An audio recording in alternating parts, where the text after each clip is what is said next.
ว่ามีสูงเนาะแต่ก็มาลุ้นเบิ่งเนาะมาลุ้นเบิ่งว่าจะเป็นไปตามที่เฮาได้วิเคราะห์ไว้บ่หรือตลาดเนี้ยมันจะสามารถที่จะลงมาหาบริเวณโซนด้านลุ่มนี้ได้เห็นบ่มันดีดขึ้นไปปุ๊บโอ้ถือว่าดีดขึ้นไปบ่ได้เนาะมันพยายามที่จะดีดขึ้นไปเห็นบ่ในโซนนี้ที่ค่อยได้บอกไปเมื่อกี้เนาะพยายามดีดขึ้นไปแล้วเนาะแต่แห่งขายแต่ว่าค่อนข้างจะหลายเนาะจากนั้นไปที่15ดอลลาร์คนใดที่วางพลาดเนาะคือเขาจะมานี่ management ไปเนาะจะเทรดไปให้มันมีระเบียบได้หลายจุดเนาะ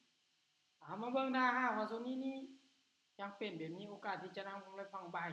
ซื้อต่อได้จะออกฝั่งซื้อต่ออีก1ออเดอร์เบิ่งเนาะว่าโซนนี้นี่ตลาดมันจะลงเป็นเทรนหรือตลาดมันจะปรับเปลี่ยนเนาะเพราะว่าโซนนี้นี่ลงก่ายแล้วมีการ break out ของราคาหลายพอสมควรเนาะมาลุ้นเนาะมาลุ้นเบิ่งเรื่องนี้นี่มีคนไหนที่ว่าไปข้อต่างคอยบ่เนาะมีคนใดที่ว่าไปข้อต่างบ่เพื่อการนะเดี๋ยวมาลุ้นเบิ่งเนาะว่าจะสามารถได้ดีดขึ้นไปได้บ่เนาะ2มีแดงนะบ่ไหวโอ้หรือว่าคนใดที่ว่าส่วนก็ถือว่าดีเนาะดีไปเนาะเดี๋ยวเฮามาสังเกตโซนนี้ตลาดนี้มันจะลงเป็นเทรนเนาะโซนนี้เนี่ยคนใดที่ยังหาความเสี่ยงบ่ได้คือรอถ่ายจังหวะนี้เด้อรอถ่ายมันลงมาต่ำจุดนี้ตรงบริเวณโซนนี้แล้วจึงสามารถซื้อขึ้นได้คนใดที่ยังหาความเสี่ยงบ่ได้เนาะโอเคมาเดี๋ยวออเดอร์นี้จะออกฝั่งซื้อต่อเนาะจะออกฝั่งซื้อเนาะโซนนี้นี่มีแฮงซื้อเข้ามาหลายมีแฮงซื้อบ่ทันมีแฮงซื้อเข้ามาหลายแต่ก็มีแฮงขายแฝงอยู่เนาะเอามาลุ้นเบิ่งว่าโซนใดที่จะชนะในบริเวณโซนนี้เพราะจากจุดที่สังเกตเพราะที่ซื้อเนาะมันได้ลงมาจากจุดนี้แล้วเห็นบ่จุดเก่าของอดีตของมันจุดนี้เนาะแล้วฉะนั้นเนาะโอกาสที่มันจะขึ้นปิดเขียวน้อยๆมีเนาะยิงได้บ่ปึ๊บสวยโอเคเนาะตัวเวียนไปเนาะกลับมาเดิน10ดอลลาร์คนใดที่จะวิเคราะห์ตามเนาะไปที่10ดอลลาร์เนาะเดี๋ยวมาลุ้นเบิ่งแล้วนี่ไปนํกันเนาะซึ่งการเทรดนี้ความเสี่ยงมันจะสูงเนาะในบริเวณตรงนี้พยายามความเสี่ยงได้จึงออกได้ตามเด้อโอเคเอาเดี๋ยวนี้ซื้อเด้อซื้อขึ้นต่อเนาะคนใดที่ว่าเนาะยอมรับความเสี่ยงได้จึงต่างเด้อคนใดที่ว่ายอมรับความเสี่ยงบ่ได้ก็คือออเดอร์ใดที่ตัวเองวิเคราะห์คิดว่ามันตรงเนาะตามที่ตัวเองวิเคราะห์จังออกตามทางคนใดที่จะเทรดเนาะถ้าคนใดที่บ่เทรดก็คือเอาบัญชีเดโมมาฝึกเป็นกรณีศึกษาและเพื่อเป็นการฝึกอารมณ์ของตัวเองไปพร้อมเป็นการดีเนาะเวลาเฮาเอาเงินจริงเข้าไปจริงบ่สูญเสียหลายโอเคสวยเนาะว่าวินไปงามๆเลยเนาะจากที่เฮาวินมาเนาะ10เหรียญเฮาจะเดิน10เหรียญคือเก่าทุกคนได้จะบ่มีการคูณเงินหรือมันนี่ management ขึ้นไปเด็ดขาดเนาะแต่กรณีเมื่อเฮาพลาดเฮาจึงคูณเงินขึ้นไปได้ตัวนี้เนาะกรณีที่เฮาเสี่ยงเนาะมาเดี๋ยวเฮาจะมาเบิ่งในโซนนี้ไปนํกันเบิ่งเนาะโอเคโซนนี้นี่จะซื้อขึ้นต่อได้ยังจะออกฝั่งซื้อเนาะเพราะว่ามันลงมาใกล้กับบริเวณนี้มันเป็นแนวรับหลายเนาะให้สังเกตโซนใดถึงฮู้ว่าแนวรับสังเกตบริเวณโซนนี้เนาะเห็นบ่เส้นสีเส้นสีฟ้าเนาะที่ค่อยได้บอกไปเมื่อกี้ถ้าว่ากรณีแท่เพียนมันลงมาเล่นอยู่ด้านลุ่มเนาะมันนี่บ้านลุงของมันเนี่ยเส้นสีฟ้าเนาะจะเป็นแนวรับของมันและ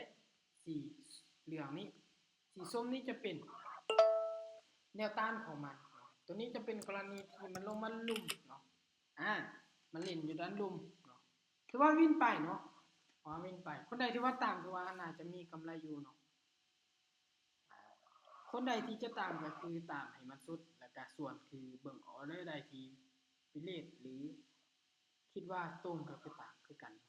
โอเคเอาเรื่องนี้เดี๋ยวจะจัดฝั่งซื้ออีกเนาะยังจะซื้อเพราะตัวนี้มันจะสลับเนาะมันจะสลับให้เฮามีคนใดที่ว่าออกออเดอร์ตามบ่คนใดที่ว่าวิเคราะห์ตามค่อยบอกคนใดที่ฝึกเทรดเดโมโอเคเนาะคนใดที่ฝึกเทรดเดโมเนี่ยก็เบิ่งเนาะเบิ่งว่าวิธีการแบบใดว่าโซนใดที่เฮาออกเนาะว่าเพราะหยังเฮาจึงออกในออเดอร์นั้นเนาะ ก็คือในส่วนนี้เห็นบ่จากอดีตของมันได้สลับฉะนั้นเราจะสลับตามมันเบิ่งเนาะโอเคถือว่าบ่ผิดพลาดเนาะต่อวินต่อวินไปปัจจุบันเนี่ยมีกำไรหลายพอสมควรเนาะเดี๋ยวจะมาเดิน10 ดอนคือเก่าเนาะทุกคนเนาะมาเบิ่งว่าผลเนี่ยจะเติบโตไปฮอดจักดอนเนาะโอเคเดี๋ยวเรามาสังเกตเบิ่งจุดนี้เนาะจุดนี้ถ้าว่ากรณีที่มันเบรกเอาโอเคโซนนี้นี่แฮกซื้ออย่างมีอยู่ซื้อนะออกฝั่งซื้อเนาะในเวลาโซนนี้เนี่ยตลาดนี้มันจะลงมาต่ำเห็นบ่จากจุดเดิมของมันเนี่ยหรือเนี่ยครับมันจะพยายามที่จะขึ้นไปหา MA หรือแนวต้านของมันจุดนี้แล้วมันจึงมีการเบรกเอาเพราะว่าในโซนนี้นี่คนต้องการขายทรัพย์สินถือว่าหลายพอสมควรเนาะในตลาดฉะนั้นเนาะมันจูงส่งว่าให้เราทำกำไรเราก็ควรที่จะเบิ่งเนาะและถ้าว่ายอมรับความเสี่ยงได้ก็คือเทรดเนาะปึ๊บแล้วก็คาดไปเห็นบ่ในออเดอร์นี้นี่มันพยายามจะขึ้นไปเนาะมีแฮงซื้อของมันหลายเนาะแต่เวลาเบิดก่อนละเวลาเบิดก่อนละมันบ่สามารถขึ้นไปได้เดี๋ยวเราจะมาเบิ่งต่อเนาะในออเดอร์นี้ซึ่งในออเดอร์นี้จากที่สังเกตเฮากรณีมันขึ้นไปต่ำจุดนี้ปุ๊บนี้เราสามารถที่จะขายได้เนาะแต่ส่วนนี้ความเสี่ยงหลายโอเคเดี๋ยวจะซื้อต่อนะทุกคนนะเดี๋ยวจะซื้อต่อเดี๋ยวว่าความเสี่ยงหลายพอสมควรเลยหลายพอสมควรกับความเสี่ยงในออเดอร์นี้เนี่ยเพราะว่าโซนนี้นี่มันได้ขึ้นไปต่ำกับเส้น MA ที่ค่อยพวกไปเนี่ยมีโอกาสที่มันจะลงปิดแดงนี่สูงเนาะเกือบ 100% เลยโอกาสมันปิดแดงเนาะเห็นบ่ลงปิดแดงแบบที่ค่อยได้บอกไปอีหลีเนาะเมื่อตลาดเนี่ยมันพยายามที่จะขึ้นไปลุกนิ่งไว้ปึ๊บสวยโอเคเนาะถือว่าวิ่งไปมาเนาะในเมื่อตลาดนี้มันพยายามที่จะขึ้นไปต่อแล้วบ่ได้มันจะไปเปลี่ยนเป็นแท่งถัดไปเห็นบ่แท่งถัดไปนี้มันจะลงเป็นแดงยาวทงเป็นแดงยาวเลยพอสมควรเนาะถือว่าเมื่อกี้นี้บิลเลตของเฮาก็ต่ำหลายเนาะแต่ก็ยังดีที่มันบ่ดีดเนาะโอเคเอาเดี๋ยวนี้เดี๋ยวจะจัดขายลงมาอีกแล้วจัดขายลงมาเลยเนาะจัดขายลงมาอีกเพราะว่าที่ค่อยได้บอกไปเมื่อกี้นี้ในเบื้องต้นที่แค่อธิบายไปจากจุดนี้เมื่อมันขึ้นไปต่ำจุดนี้เนาะมันจะลงมาหาจุดนี้อีกแล้วจากนั้นมันจึงปรับตัวขึ้นไปจุดนี้เดี๋ยวจะตีลูกศรตัวนั้นให้ทุกคนได้เบิ่งเนาะว่าตลาดมันจะไปในทิศทางใดเนาะคือมันได้ขึ้นไปต่ำส่วนนี้แล้วมันจะย่อตัวลงมาส่วนนี้ด้วยจากนั้นมันจึงฟุ้งขึ้นสูงแบบนี้เนาะบริเวณแนวต้านของมันเนาะตัวนี้จะเป็นจุดที่สังเกตตลาดเนาะว่าเพราะอย่างคอยจึงสังเกตว่าโซนนี้มันจะออกได้เดี๋ยวเอามาเบิ่งตามค่อยจะเทรดตามที่ค่อยตีไว้จะเทรดตามนี้เนาะมาเบิ่งว่ามันจะเป็นไปตามที่ค่อยตีไว้บอกเนาะเมื่อกรณีนี้ตลาดมันจะลงมาหาบริเวณโซนนี้นี่โอกาสเขาจะทำกำไรฝั่งบ่ายเนาะขึ้นไปที่ค่อยชี้ไปลูกศรขึ้นไปนี่ตัวมีหลายเนาะเดี๋ยวออเดอร์นี้จัดซื้อขึ้นไปเด้อทุกคนเด้อเนาะจัดซื้อขึ้นไปเลยเนาะจัดซื้อขึ้นไป1ออเดอร์เบิ่งเนาะว่ามันจะขึ้นไปแบบที่ค่อยได้ข้อบ่คือในโซนนี้นี่มันจะขึ้นหาบริเวณลูกศรที่ค่อยตีไว้มันจะค่อยๆปรับเปลี่ยนทิศทางขึ้นไปทีละแต่มันก็มีแท่งแดงอยู่แฝงตัวใน1แท่ง2แท่งในบริเวณโซนนี้เนาะบริเวณมาจะเป็นแท่งเขียวเบิดเขาจะวิเคราะห์เบิ่งออก152โมเดลของมันเนาะมาลุ้นสวยเนาะถือว่าเป็นไปตามที่ค่อยวิเคราะห์ไปเนาะเพราะมันจะลูกศรค่อยขึ้นไปนี่ค่อยมองเห็นว่าโอกาสที่ตลาดมันจะขึ้นไปหาโซนนี้นี่มีหลายเนาะมีหลายพอสมควรมาลุ้นเบิ่งอีกเนาะว่าที่ค่อยได้เนี่ยมันจะขึ้นไปฮอดบ่เนาะเดี๋ยวค่อยจะยังจะตามซื้อขึ้นต่อแล้วคนใดที่วิเคราะห์บ่ตรงก็คือส่วนใดค่อยจะยังซื้อขึ้นต่อเนาะเพราะว่าในส่วนนี้เนี่ยเพราะหยังค่อยจึงซื้อขึ้นเนาะสาเหตุที่ค่อยซื้อขึ้นค่อยจะเบิ่งจุดที่ค่อยหมายไว้นี่เนาะเมื่อตลาดมันขึ้นไปหาบริเวณนี้ปุ๊บเนาะโอกาสที่มันจะตีโตลงปิดแดงในอนาคตนี้มีหลายเนาะพอมาสังเกตรุ่นเบิ่งว่าที่ค่อยวิเคราะห์เนี่ยมันจะถูกต้องบ่เนาะโอเคเนาะปัจจุบันนี้ที่ว่ายังเป็นเขียวอยู่เนาะ มาเบิ่งว่ามันจะเป็นไปแบบที่วิเคราะห์บ่เนาะถือว่าโอ้33คนนี่ถือว่าผมมาหลายพอสมควรในช่วงไอวีเนาะโอเคสวยเนาะเห็นบ่จากจุดนี้เบิ่งเด้อถ้าว่าเป็นแท่งเขียวอีก1ไปต่ำกับลูกศรนี่ค่อยตีจุดนี้มันอนาคตเนี่ยมันจะเป็นแดงแน่นอนเนาะอนาคตนี้มันจะเป็นแดงฉะนั้นเขาจะลองหาเบิ่งว่ามันหาวิโอเคเรียบร้อยถือว่าขึ้นไปต่ำเรียบร้อยแล้วเนาะออเดอร์นี้ออกฝั่งขายเด้อทุกคนเด้อขายโลดเนาะคือว่าเนี่ยมันขึ้นไปต่ำจุดเก่าที่ค่อยหมายเมื่อกี้ไว้เนาะโอกาสที่เขาจะทำกำไรฝั่งเซลล์นี้ไม่สูงเนาะเพราะอย่างให้เขาสังเกตอดีตของมันได้เลยเนาะในโซนนี้เนี่ยสังเกตอดีตของมันได้ก็คือบริเวณโซนนี้เห็นบ่บริเวณโซนที่มันเคยเกิดในอดีตมันมีการกลับตัวหรือปิดเด้งลงมาในโซนนี้เนาะมาเบิ่งเนาะว่าจะเป็นไปแบบที่ค่อยวิเคราะห์บ่ลูกโซนนี้ก็คือปั๊บเลยเนาะลูกโซนนี้1อึ๊บสวยเห็นบ่แต่ว่าเป็นไปทุกออเดอร์ที่ได้บอกไปให้ทุกคนเข้าใจเนาะการเราจะอ่านตลาดได้ก็คือแบบนี้เนาะเราจะเบิ่งอดีตโซนนี้ของมันว่าในบริเวณโซนที่เราเทรดเนี่ยมันมีแท่งแดงหรือแท่งเขียวหลายเนาะถ้าว่ามีแท่งเรียนหลายก่อนเขาจะออกฝั่งเซลล์อย่างเส้นออเดอร์นี้มีความเสี่ยงหลายแล้วความเสี่ยงหลายโอเคเดี๋ยวจะขายลงมาต่อเนาะความเสี่ยงหลายแล้วในโซนนี้ทีมันจะสลับเป็นแดงเป็นเขียวเนาะมันจะสลับเป็นแดงเป็นเขียวเพราะในโซนนี้เนี่ยมันจะลงเป็นแดงประมาณจากสองแท่งเนาะเป็นจาก2แท่งแล้วมันจะเป็นเขียวจากเป็นเขียวแล้วมันจึงปรับเปลี่ยนลงเป็นแดงหาบริเวณนี้มันเป็น MB นี่เนาะหาบริเวณนี้ปุ๊บโอกาสที่มันจะกลับตัวเป็นเขียวแบบเป็นเทรนนี่มีหลายเนาะซึ่งสวยเนาะโอเคเนาะว่าวิ่งไปว่ามื้อนี้เข้าตลาดแต่ว่าได้ง่ายเนาะจากพอร์ตของเขา325ดอลเนาะจากพอร์ตที่เขาเอามาปัจจุบันนี้482ถือว่าเกือบ200เหรียญกำไรของเขามื้อนี้เนาะเดี๋ยวจะมาเทรดเบิ่งว่ามันจะโหด500บ่เนาะเดี๋ยวไปต่อแล้วทุกคนเด้อเดี๋ยวจะไปต่อโอเคเอาเรื่องนี้เดี๋ยวขอผ่านไปก่อนเนาะขอผ่านไปก่อนถือว่าเฮาวินมา4ออเดอร์ติดเนาะ4ออเดอร์ติด3ออเดอร์ติดพันนึงแล้วก็มา4ออเดอร์ติดเลยเนาะวิเลตสูงพอสมควรเนาะจากนั้นเฮาจะมาเบิ่งเนาะส่วนนี้ที่ค่อยบ่ออกเนี่ยเพราะว่าค่อยระแวงน้อยนึงเนาะว่ามันจะขึ้นไปปิดเขียวได้เนาะเพราะว่าในโซนนี้ตลาดมันสวิงแฮงเนาะสวิงแฮงเป็นตลาดวันอาทิตย์เฮามาเบิ่งไส้เทียนในอดีตของมันนี่หลายเห็นบ่ในโซนที่ค่อยได้ยึดการเทรดเนี่ยมันจะจงไส้เทียนของมันนี่หลายเลยเนาะฉะนั้นโอกาสที่ว่าเฮาบ่วิเคราะห์มันตรงเนี่ยมันจะสามารถที่จะดีดไปในทิศทางที่กงกันข้ามได้เนาะมาเดี๋ยวเฮามาลุ้นเบิ่งออเดอร์นี้นำกันเด้ออย่างเส้นออเดอร์นี้จะออกฝั่งเซลล์เนาะออกฝั่งเซลล์อีกสัก1ออเดอร์เบิ่งเนาะเพราะว่ามันมีแห่งกระตุ้นในโซนนี้มีแห่งขายเข้ามาเนาะเพราะว่ามันพักเบรกของมันคือแท่งเขียวแท่งนี้เนาะแท่งนี้เป็นแท่งเขียวของมันเนาะ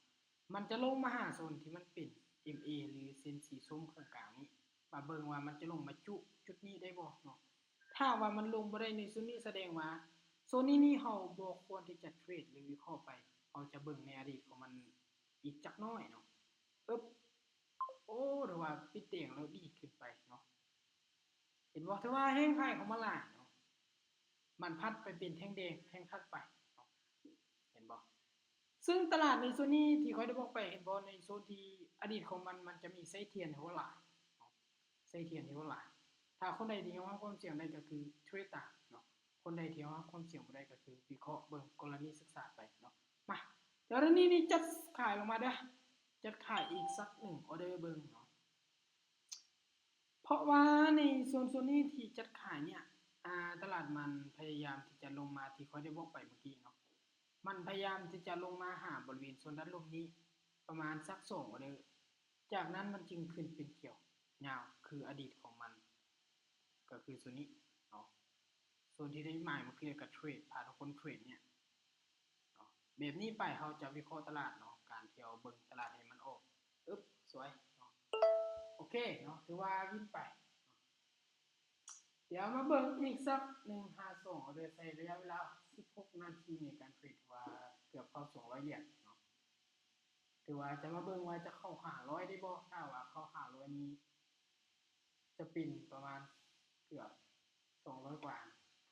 มาเดี๋ยวมาเบิ่งแนวเรื่องนี้เด้อออกออเดอร์ละ10เหรียญที่ได้บอกไปเมื่อกี้บ่ต้องคูณเงินขึ้นไปโอเคขายต่อเด้อขายได้เซลล์เนาะออเดอร์นี้ออกฝั่งเซลล์สัก1ออเดอร์อีกเนาะในโซนบริเวณโซนนี้ที่ออกขายเนี่ยให้ทุกคนสังเกตเนาะ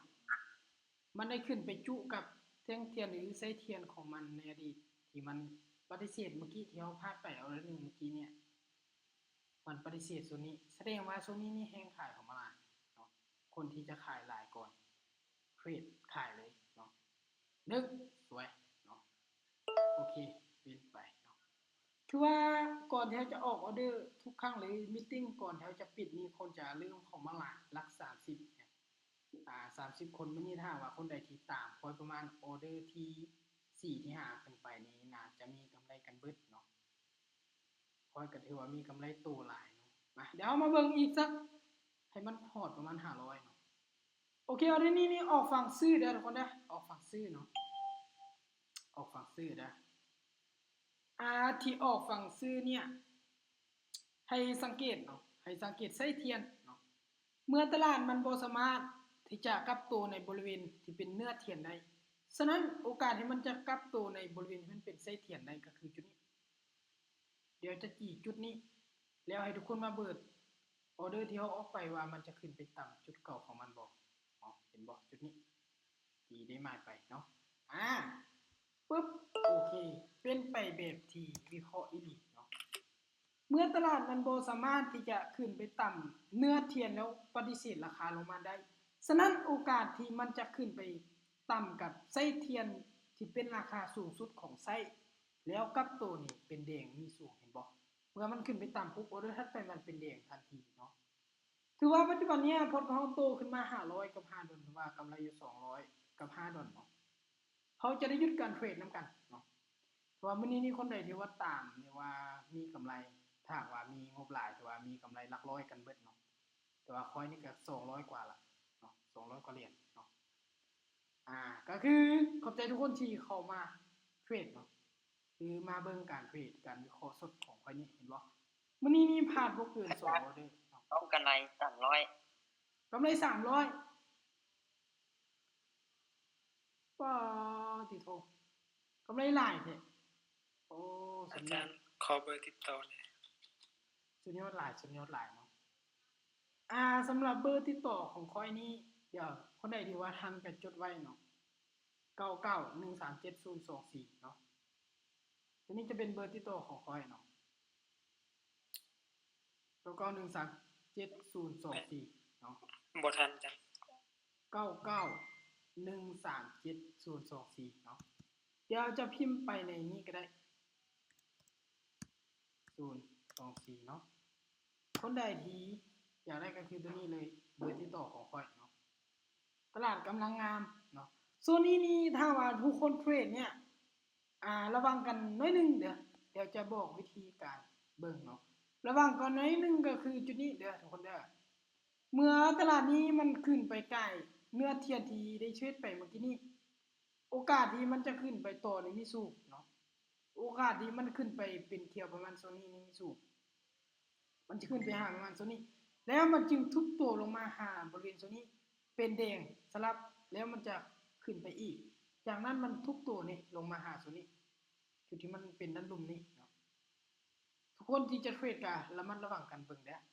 ว่าจะเป็นไปแบบที่ค่อยวิเคราะห์บ่ซึ่งค่อยเบิ่งอดีตของมันแล้วมาวิเคราะห์อนาคตนี้จะได้ผลตอบรับที่ว่าดีได้ผลตอบรับที่ว่าดีโอเคถือว่าคนใดที่หากเข้ามาใหม่ก็น่าจะบ่มีกำไรเสียใจนำเนาะ